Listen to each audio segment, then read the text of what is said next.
Lee Summit is your destination for big city vibes and small town charm. Head to the downtown Lee Summit Farmers Market, where local meets fresh. Then grab a cup of coffee and discover a variety of shops and boutiques just around the corner. Continue the fun in downtown Lee Summit at a retro arcade bar. Discover your new beer at one of our 6 locally owned breweries. Cool off with some handcrafted cocktails at happy hour. End the night with live music and good company.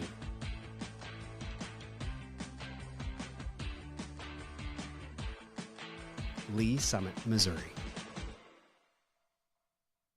Hello, Lee Summit. I'm Laura Ingeman, and this is your flash briefing for the week of August 12th. City Council meet for regular session Tuesday night at 6 in Council Chambers in City Hall. Meetings are open to the public or watch live on the city's YouTube channel. If you can't watch, catch the recorded meeting on demand on the YouTube channel or by subscribing to the Council Debrief newsletter, which breaks down 3 to 4 key agenda items. Subscribe at cityofls.net. Lee Summit Mayor Bill Baird will deliver the State of the City address on August 16th at the Missouri Innovation Campus at 1101 Northwest Innovation Parkway. The Lee Summit Chamber of Commerce is hosting the luncheon, beginning at 11 a.m. with the mayor's address scheduled to start at noon. The State of the City address will be live streamed on the city's YouTube channel. If you'd like to attend, the event is open to the public. For those wishing to purchase lunch, tickets are available for $30 by contacting the Lee Summit Chamber of Commerce at 816-524-2424. Help build a brighter future for Lee Summit. The city is seeking a talented senior staff or staff engineer to join our team, help manage the design of public infrastructure, and collaborate on exciting initiatives that will make an impact on the local level. If you have a passion for civil engineering and public service, this is your chance to shine. Apply today at lspeople.net. And have you checked out the Lee Summit Marketplace recently? Find great items like Lee Summit branded coffee mugs, Tervis tumblers, hats, and more. Show off your Lee Summit pride. Located in the lobby of City Hall, it's open 8 to 5 Monday through Friday. Thanks for listening and have a great week. Traditionally, we think as police officers, those responding to law enforcement needs within the community. But honestly, we are there to serve our citizens, and our citizens do go into crisis. They do have mental health crises, and we're being called to those scenes on a regular basis. In order to help serve those citizens better, we did initiate the Crisis Intervention Team Program. These are officers that are specially trained to de-escalate crisis situations. Recently, we've brought co-responders onto the scene, licensed qualified mental health professionals housed within our police department, and they respond with those officers directly to those scenes where a crisis is occurring so they can interact with that citizen and get them the help they need right there on that scene. The co-responders are either a bachelor or master level in a behavioral health related field. They wear plain clothes, they don't carry weapons or anything like that. I have a police radio that I listen to all day. Listen for, those key words: mental health, behavioral health, crisis. There's a lot of officers that just call for me. I have my own radio number. I also have the ability to self-dispatch to them and say 982 is en route. Officers en route, 914, Armstrong. So typically I arrive after they've made it safe. I'll make contact and get kind of the rundown, and then I just kind of jump right in. Like, hey, my name's Allison. I'm a mental health professional. I'm here to help you. I'm not here to take you to jail or arrest you. Sometimes all a person needs is a voice, someone neutral, someone outside that, can listen.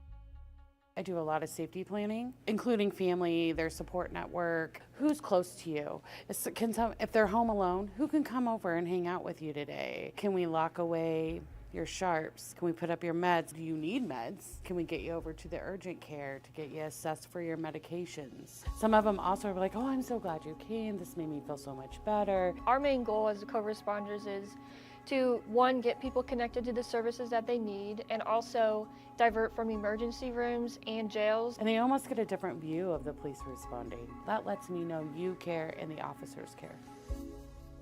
Please, how can we help you? My husband has... In 2020, we had 722 mental health related calls for service. 2022, by that time, 1,479. These mental health related calls for service are increasing. How we're responding to that is increasing the number of crisis intervention team officers we have available, as well as the number of co-responders we have available to respond on these calls. So what I think is important for the community to know about the co-responder program is that we're here, we exist.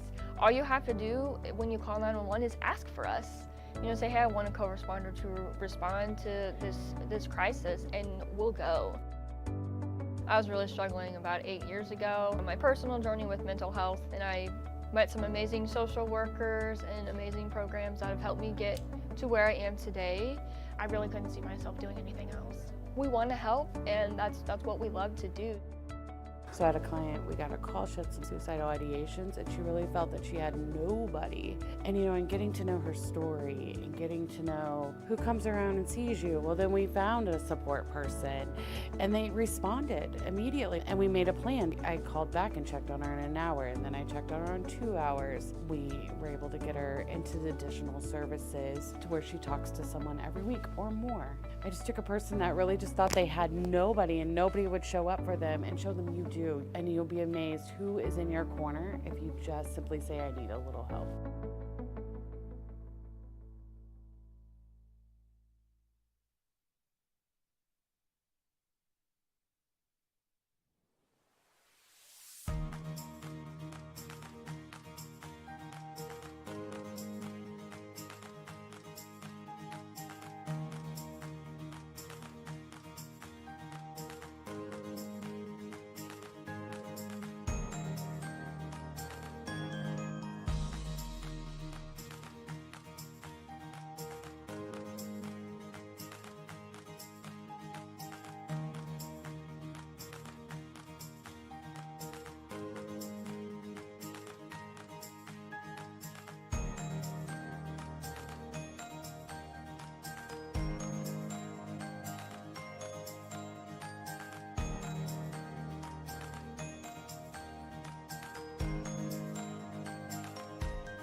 Councilmember Hodges. Thank you. I love where you guys are coming from. You're local and you're all kind of coming together. But where I'm struggling with from the last time that we talked about this, I think it was maybe October. I actually grew up in my district. We moved here my sophomore year in high school. My parents still live in the same house, and I just went through high school here and then have stayed in Lee Summit ever since. The neighborhood that my parents live in is Canterbury. My favorite thing, and I still do to this day, is I love to go running. They have the best sidewalks. I feel like you can go for days. So now I still get to do that. Since I live not too far from them, I get to use those same routes that I took during high school, and it's just fun. All right, let's see it, Jess. Come on.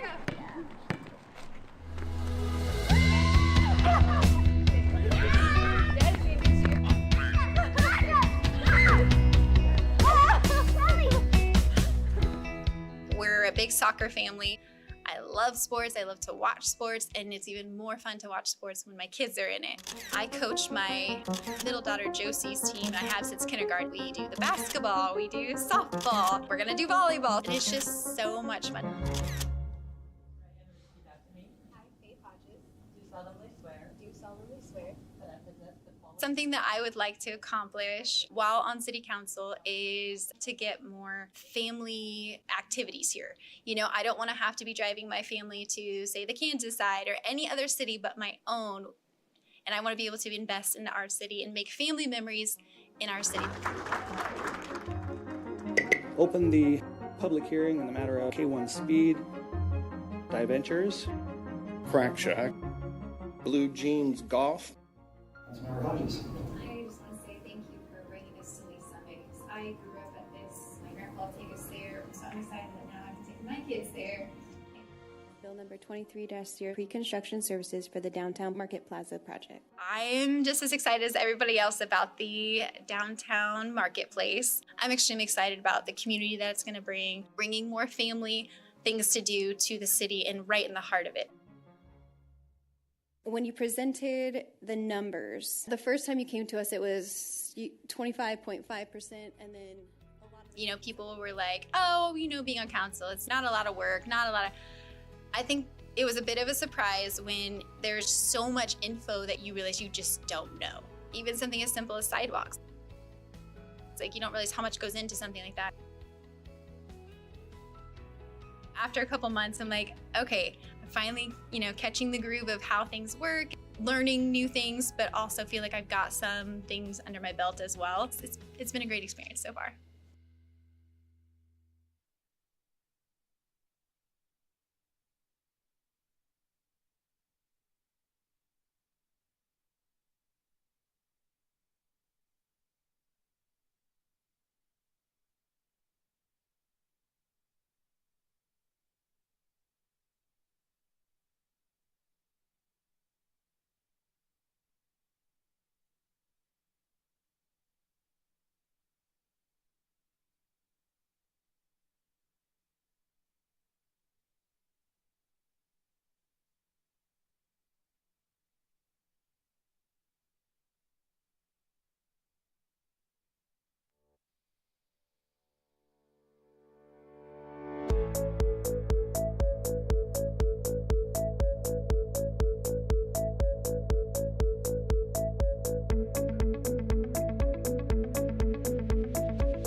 to order the, let's see, this is August the 12th, 2024 Legislative Intergovernmental Relations Committee meeting. Roll call, please.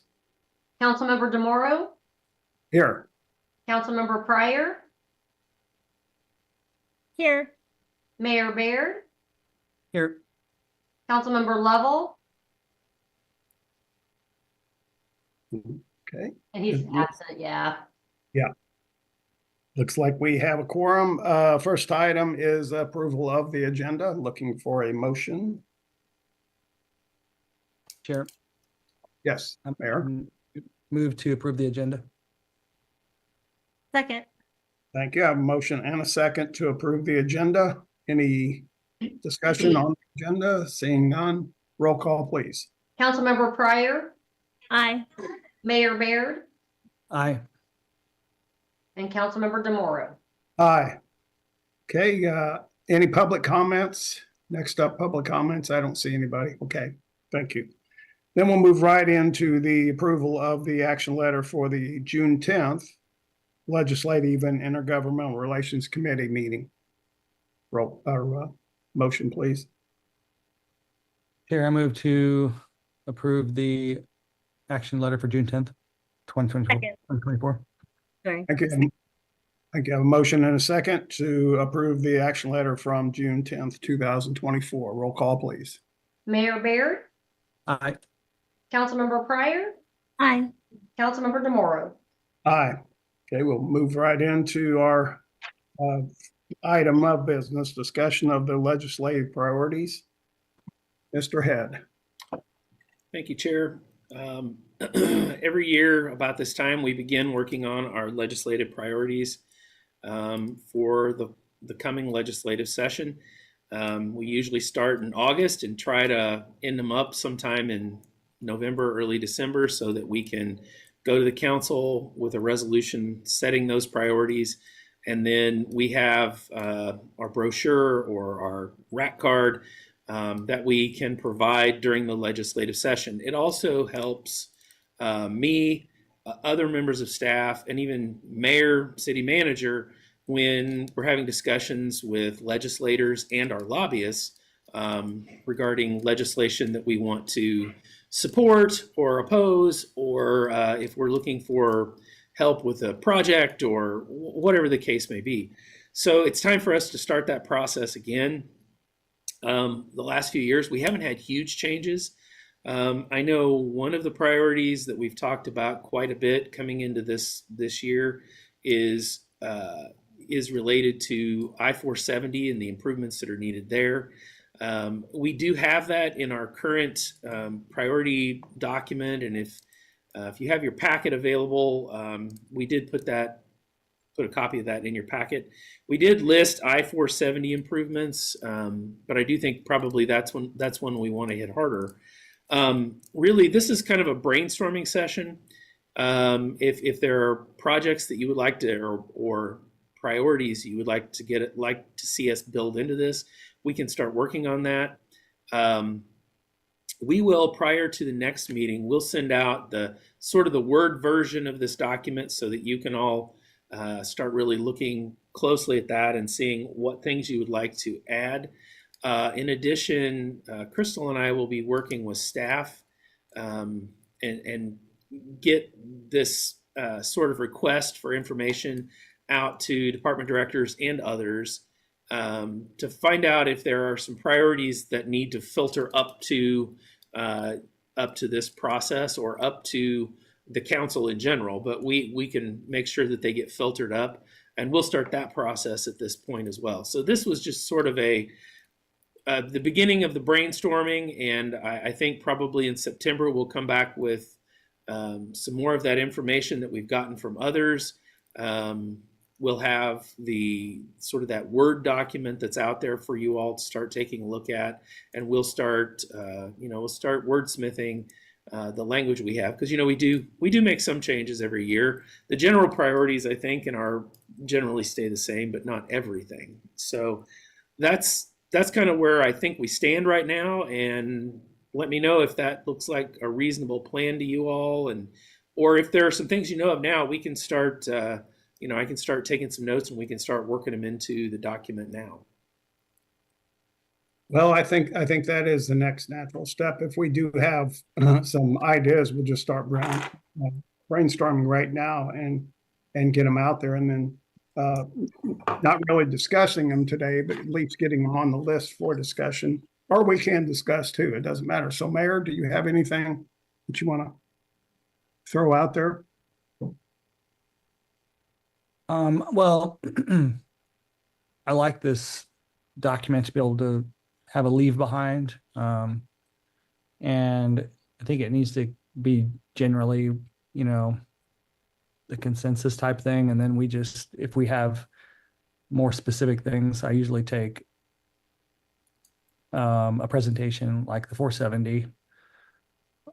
I would expect to go back to them again for the third year in a row and talk to them about the 470 improvements. And I do know that when we all went this last year, I think you both heard the elected officials, the representatives and senator specifically say they would talk to,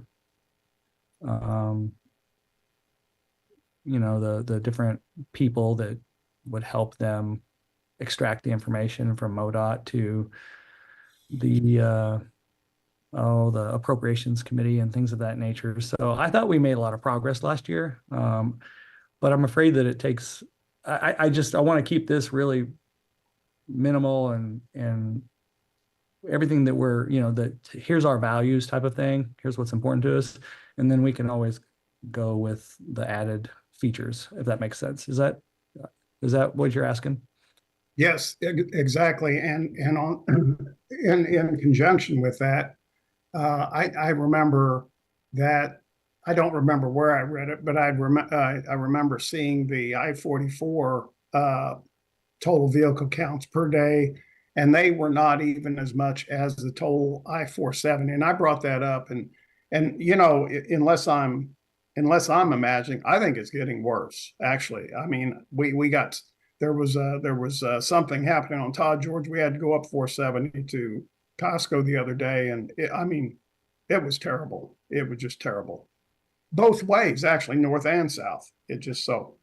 Well, I think that I've seen both Representative Patterson and Senator Sirpoy recently, and they both are still talking about it.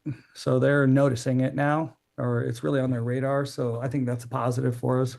If anything, on the transportation, I probably would move that to the number one bullet, just because the Amtrak's important to us, and we did get that expanded, but the 470 is something that we're going to be talking about for years to come. So totally agree. Yeah, and like I said, though, if we could get the vehicle count on that legislative priority, our handout, that way it would be right there in front of them, and let them know that this is a huge need, which I think they're very receptive to. It's just that there are just so many things to consider when you're asking for 2 additional lanes and bridges. Yeah. So, Councilmember Pryor, yes. Okay, so I agree with Mayor Baird. I think that the transportation needs to be the number one priority. I think Amtrak has a lot to work out in general before they even do an expansion, because I don't know if you guys have been hearing the horror stories about them canceling everyone's routes and people not being able to get home from St. Louis and having to stay an additional 3 days, which is what happened to one of my friends. So I think they have a lot to figure out just through that before the expansion. Although I do want an expansion thing. They just have a whole mess on their hands with that though. But I think the I-470 improvements needs to be our number one, because that's what we've been consistently going down there with, at least since I've been elected. That's been a priority of Mayor Baird's. So I think that needs to be number one. But also the 3rd Street and Highway 150 improvements, is that supposed to be 3rd Street and Highway? Well, should those be 2 separate bullet points? I think 3rd Street is important there. No, this was the prior version. I didn't realize it till you just said that. We had made an error. It was corrected in the ones that we printed, but it should be 3rd Street and Highway 50, not 150. Oh, that's what I thought. Okay, because I was like, okay, although 150 is a mess also and Yeah. should be a priority. I just don't know that it's as Third Street just gets so congested, and it's almost dangerous how congested it gets at 50 Highway. So I do think with us doing the work on Third Street anyway, I would love to see that as a number 2 or number 3 bullet point. Maintain a number 2 or number 3. I agree. I agree. It is a mess. Yeah. Mhm.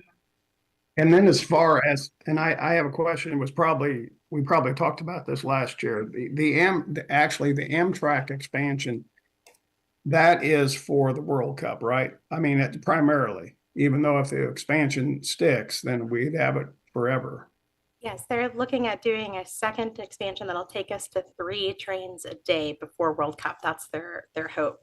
And just to respond to Councilmember Breyer, I just got the Amtrak report last week from the state, and they are back up to being 80% on time, 90% of the time, other than that UP derailment, which is probably what your friend got caught in, which is pretty nasty because it took them several days to get the train off the tracks.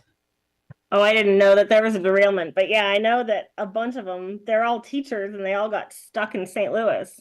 Yeah, a friend of mine got stuck in Herman, terrible place to be stuck, but yeah. So I have to ask, what percentage of the funding for Amtrak actually comes from MoDOT, or is that mostly federal? Or is it all? So they have a required, it's not exactly a match, but a required state contribution, and that changes every year based on the funding formula.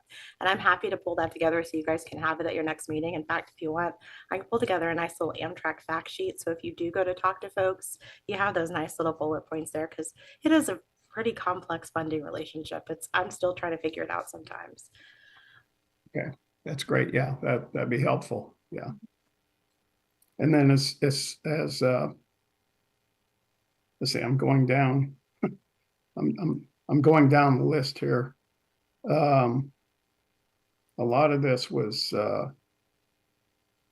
taken care of in the last session. Some of it was taken care of,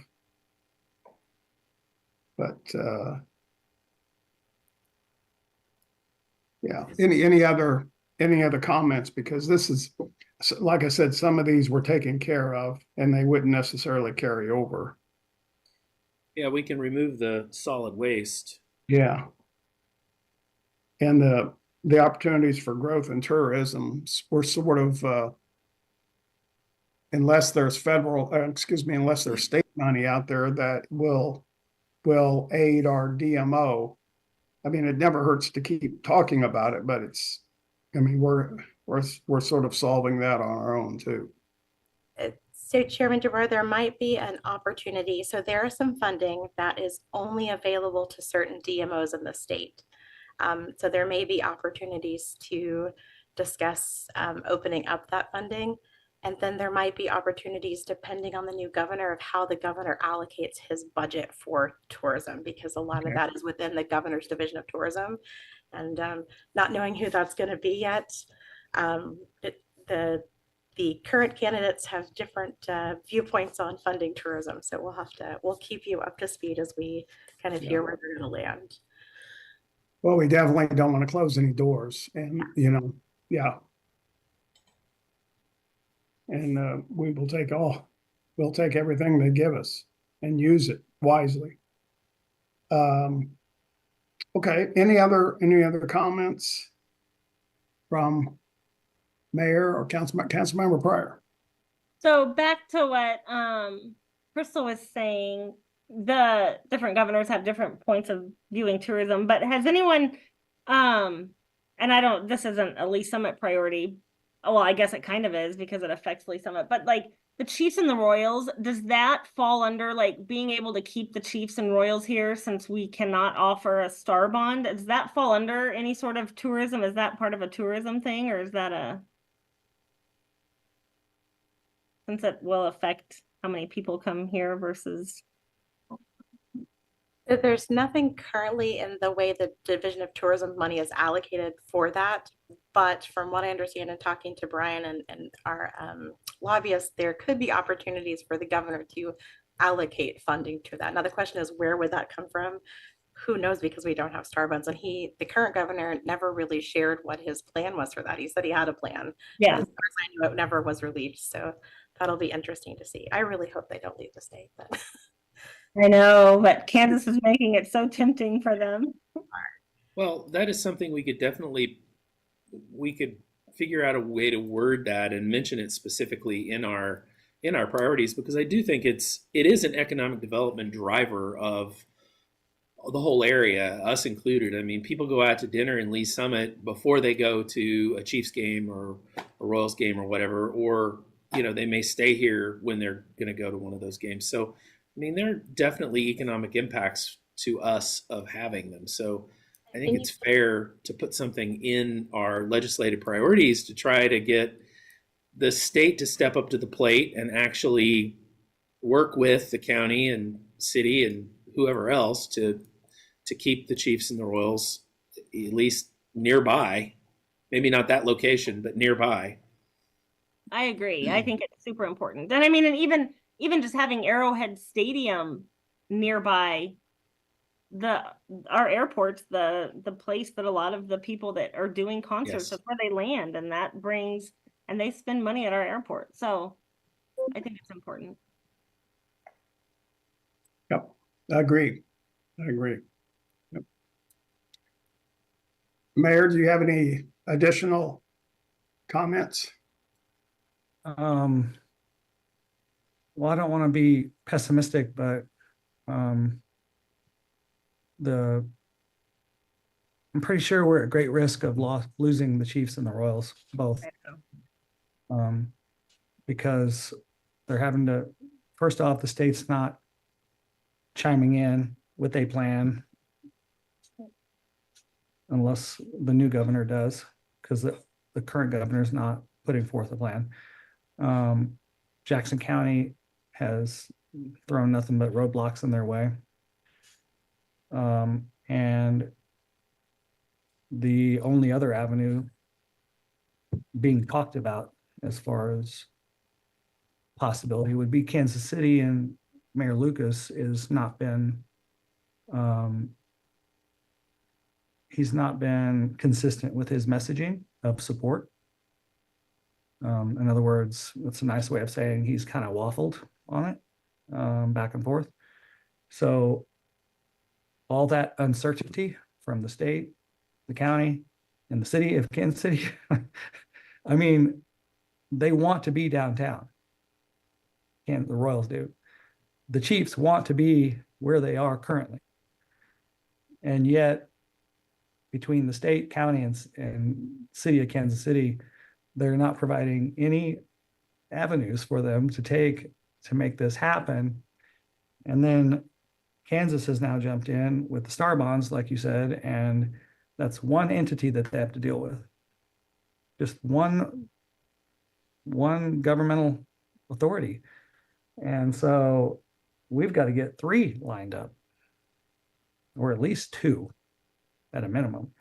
Mm-hmm. And I just hate to say it's devastating, because I want them to be on the Missouri side too, like Councilmember Pryor. I want them to be,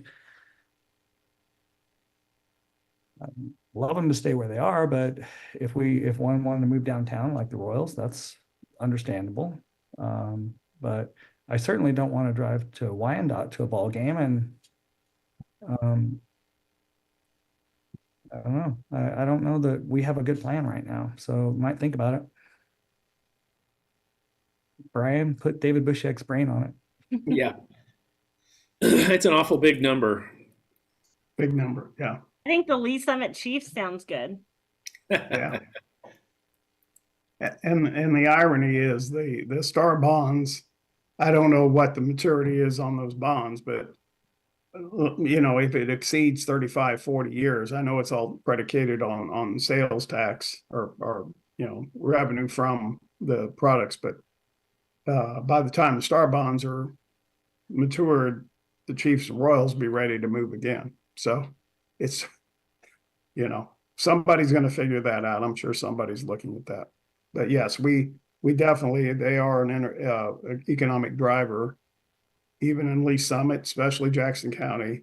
And it would be a big, big loss. Losing them will probably cost us more to make up the revenue they brought us than what the initial tax would have been to even have them move downtown. So, yeah. But I mean, from what I've been hearing from the state, there might have been a desire to try to even have a special session to deal with it.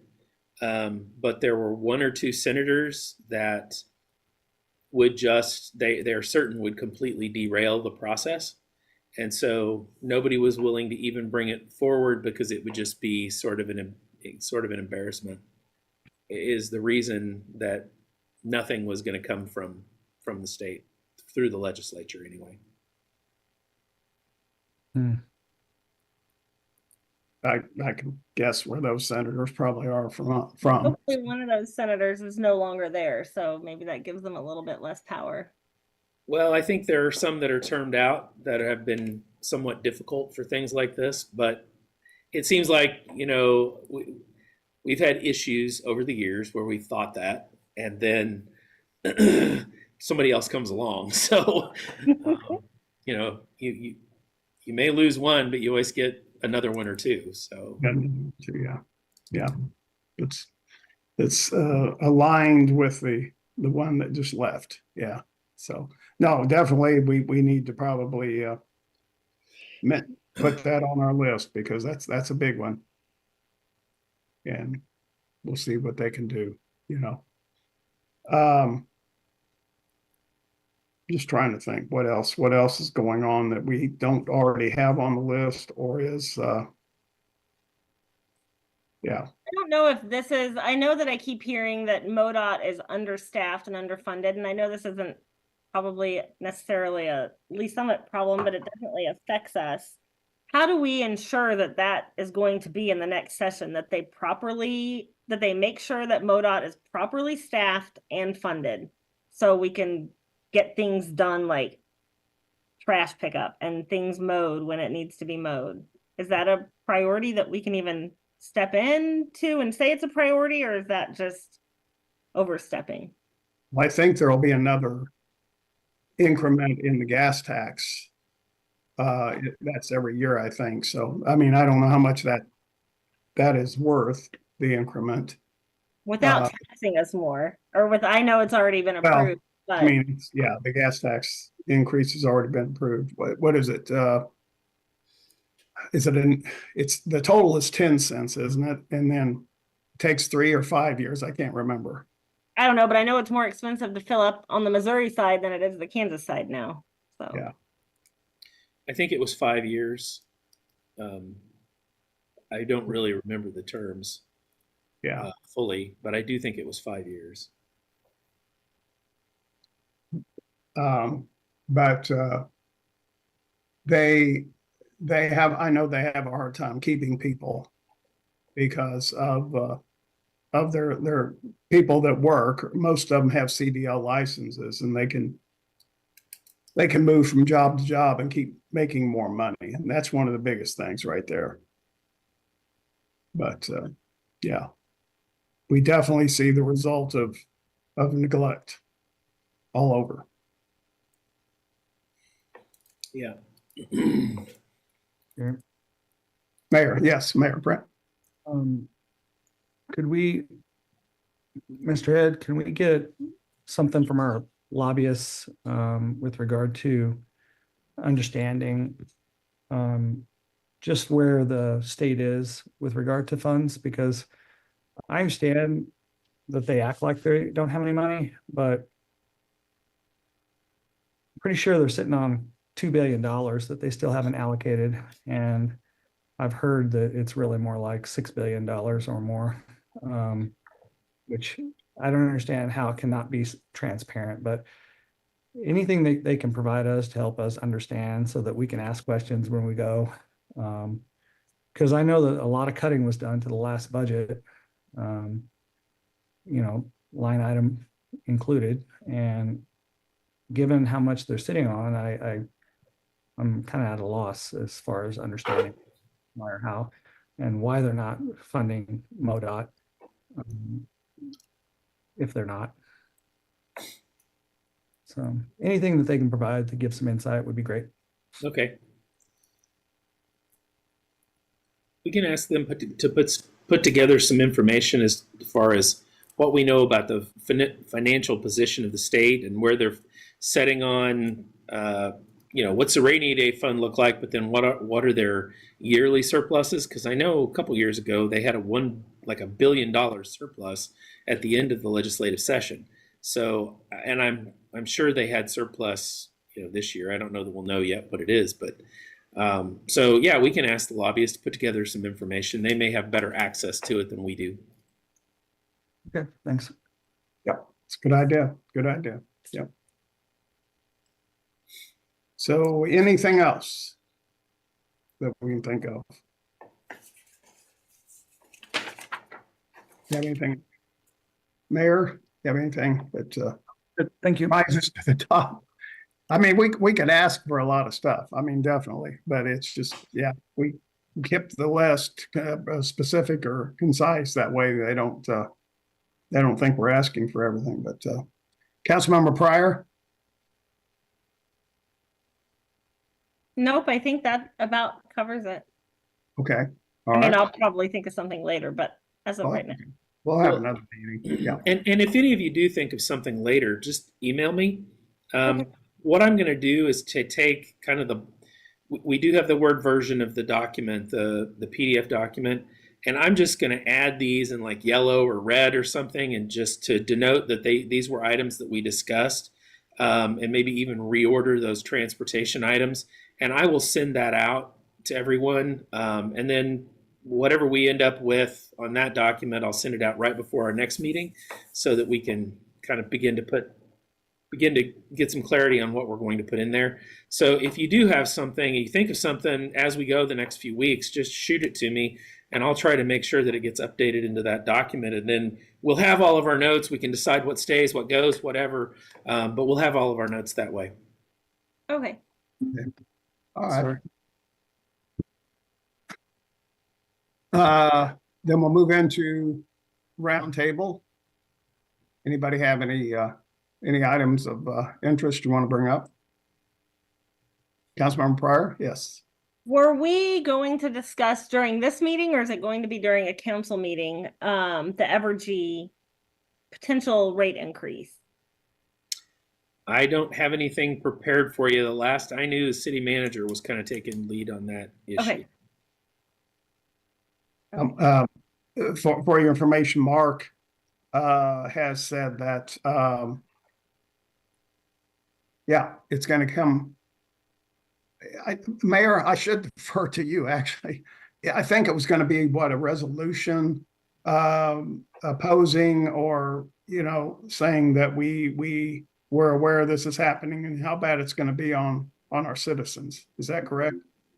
I'm not sure that he was going to put together a resolution as of yet. I think he was going to present information to us so that we could give him direction. But I don't have Mr. Dunning's out of the office this week, so I won't be able to meet with him. I can bring it up with the assistant city managers, but I'm not sure how much time he needs to pull that information together. Ms. Weber? I will say he didn't put it on for the 20th, but he does have a note for a future agenda on our future agendas list. It just doesn't have a date with it. So I'll try to get that narrowed down. See if it's something I can start working on. And he sent quite a bit of in his email. 3 or 4 attachments. I hope everybody got that. As I looked through, if you didn't, let me know and I'll send it to you. I'll send it to anybody that needs it. But he did put some attachments on his email back to us. So, yeah. Okay. I believe if my calendar, yeah, September 9th would be our next meeting if we can get stuff together for September 9th. So put that as a calendar holder, September 9th to be the next meeting. I believe so. All right. Well, Brian, Crystal, you guys have anything? I don't have anything. I think we had a successful year with our lobbyists, and I think we have 2 more years with them. So before we have to go out to bid again, so we've got some time and continue to work on that relationship. It's been very good so far, but we're going to continue to work on it. Yeah. Chair, and I just want to add, Brian mentioned we're going to be working with the departments to see if there's any issues that they have coming up on the horizon, but the same for our boards and commissions. We're going to check in with them to see if there's anything coming through kind of their specific lens that would affect those strategic plans that they've shared with you, and then we'll show those back with the committee. They may not be large enough items to put on your agenda, but maybe things you want to have a discussion about and kind of know your stance ahead of time. So. Okay. Anybody have anything else? Seeing no hands, I will adjourn this meeting. Thank you all. Thank you.